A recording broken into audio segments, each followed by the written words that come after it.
12वां अंक कहानी Ratlam medical college की गतांक से आगे। पिछले अंक में हमने देखा कि शहर में मेडिकल कॉलेज की स्थापना की बरसों पुरानी मांग को मूर्त रूप देने के लिए कलेक्टर श्री श्रीवास्तव द्वारा की गई पहल रंग लाने लगी। शहर में इसके पक्ष में बयानों के दौर भी प्रारंभ हुआ। कर्मचारी संघ का समर्थन इसी कड़ी में अब मध्य प्रदेश तृतीय वर्ग शासकीय कर्मचारी संघ के जिला अध्यक्ष श्याम टेकवानी ने समस्त कर्मचारी एवं श्रमिक संगठनों की ओर से संयुक्त बयान प्रसारित कर कलेक्टर की पहल का स्वागत किया और संगठनों की ओर से कॉलेज स्थापना में हर संभव सहयोग देने का आश्वासन दिया। स्थल चयन के अनेक प्रस्तावों पर विचार। अभी भी यह संशय बना हुआ था कि क्या सही में अस्पताल से दूर इंफ्रास्ट्रक्चर तैयार कर इसी अस्पताल से संबंधता रखकर उसे संचालित किया जाने पर क्या एमसीआई अनुमति देगी। ऐसी दुविधापूर्ण स्थिति में कॉलेज स्थल चयन को लेकर के कई विकल्पों पर न केवल प्रशासनिक हलके में वरन चिकित्सकीय वर्ग में व आमजन से कई तरह के सुझाव जनचर्चा के विषय रहे। विभिन्न सुझावों में से एक सुझाव आया कि जेल को शहर के बाहर शिफ्ट कर दिया जाए और हॉस्पिटल तथा जेल परिसर को मिला दिया जावे। दूसरा, मंडी प्रांगण पर निगाह गई, वहां पर कोई विशेष भवन नहीं है, वह शहर के बाहर जा रही है और स्थान भी पर्याप्त रिक्त है, अस्पताल के पास भी रहेगा, अतः यहाँ कॉलेज भवन बनाया जा सकता है। एक अन्य विकल्प, हॉस्पिटल के सामने ही वर्तमान कॉलेज के भवन को पुनरोद्धार कर मेडिकल कॉलेज के भवनों के उपयोग कर लिया जाए और संचालित कॉलेज के लिए कॉलेज के विशाल प्रांगण में वर्तमान कार्यालय से लगाकर गांधी उद्यान के पीछे वाली रिक्त पड़ी भूमि पर, जहां वर्तमान में गोल्ड कॉम्प्लेक्स प्रस्तावित है, नए भवन बनाकर उसे उस तरफ शिफ्ट कर दिया जाए। सागोद रोड और सालाखेड़ी क्षेत्र में भी कुछ भूमियां देखी गई। इस प्रकार के कई प्रस्ताव अस्पताल की समीपता, सुगम पहुंच और आवश्यक भूमि की पूर्ति के मापदंडों को आधार बनाकर विचाराधीन चलते रहे। जिलाधीश की पत्रकारों के साथ चर्चा। जिलाधीश की सारी दौड़ धूप वस्तुतः गैर सरकारी थी। इस कारण वे सरकारी स्तर के किसी भी अधिकृत जानकारी देने से अब तक बचते रहे। इस बात से अनभिज्ञ पत्रकारों ने अपने को उपेक्षित समझते हुए और तथ्यों को छुपाने तथा मेडिकल कॉलेज स्थापना के श्रेय लेने की होड़ में उन्हें दूर रखने का संदेश जा रहा था और इसके कारण उनमें असंतोष उभर रहा था। इस नाराजगी की भनक कलेक्टर के कानों तक जब पहुंची, तब उन्होंने यह सोचकर कि चलते काम में कोई अंदरडगा नहीं आ जाए, इसको गंभीरता से लिया व पत्रकारों को विश्वास में लेने के लिए विचार विमर्श एवं सुझावों के नाम पर पत्रकारों की एक बैठक बुलाकर भ्रांति का पटाक्षेप किया।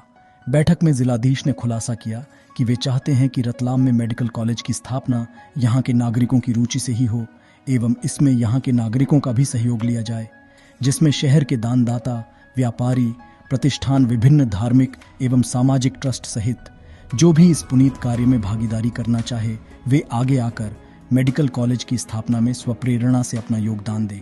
पत्रकारों से चर्चा के दौरान यह सहमति बनी कि यदि रतलाम में मेडिकल कॉलेज की स्थापना होती है तो न सिर्फ यहाँ विद्यार्थियों के लिए ऐतिहासिक पहल होगी, बल्कि नगर के विकास के द्वार भी इससे खुलेंगे एवं इसके साथ शिक्षा प्रसार एवं आर्थिक प्रगति में भी यह कदम मील का पत्थर साबित होगा। जिलाधीश ने कहा कि कॉलेज की स्थापना के संबंध में बनाई जा रही कार्य योजना में यदि पत्रकार भी जुड़ते हैं तो ये बड़ी खुशी की बात होगी। चर्चा के दौरान पत्रकारों के सुझाव के बाद यह सहमति भी बनी कि कॉलेज स्थापना की रूपरेखा बनाने एवं उसको अमलीजामा पहनाने के लिए एक कोर ग्रुप का गठन किया जाए, जिसमें नगर के गणमान्य नागरिक, उद्योग जगत से जुड़े लोग, समाजसेवी, ट्रस्ट के पदाधिकारी, पत्रकार, दानदाता, बुद्धिजीवी वर्ग की भी भागीदारी हो। पत्रकारों की रुचि को देखते हुए जिलाधीश ने कहा कि यदि मीडिया का इसमें सहयोग रहा तो शीघ्र ही शहर में मेडिकल कॉलेज स्थापना के लिए किए जा रहे प्रयास सार्थक दिखाई देने लगेंगे। स्वामी बुद्धदेव जी का प्रवेश। मेडिकल कॉलेज की कवायद के इसी दौरान शिव कुमार जी झालानी ने यह बताया कि तपस्वी संत श्री बुद्धदेव जी शिक्षा के क्षेत्र में कोई बड़ा कार्य करने की मंशा रखते हैं। उनके एनआरआई सहित कई गुजराती भक्तों से स्वामी जी इस कार्य में धनराशि लगवा सकते हैं। उनके इस सुझाव पर स्वामी बुद्धदेव जी से संपर्क कर प्रोजेक्ट में उनकी अग्रणी भूमिका के लिए उन्हें तैयार करने के विचार से कलेक्टर श्री श्रीवास्तव के मन में पूज्य गुरुदेव से मिलने की इच्छा जागृत हुई। उन्होंने महाराज श्री से भेंट करने हेतु अविलंब मुंबई जाने का मन बनाया।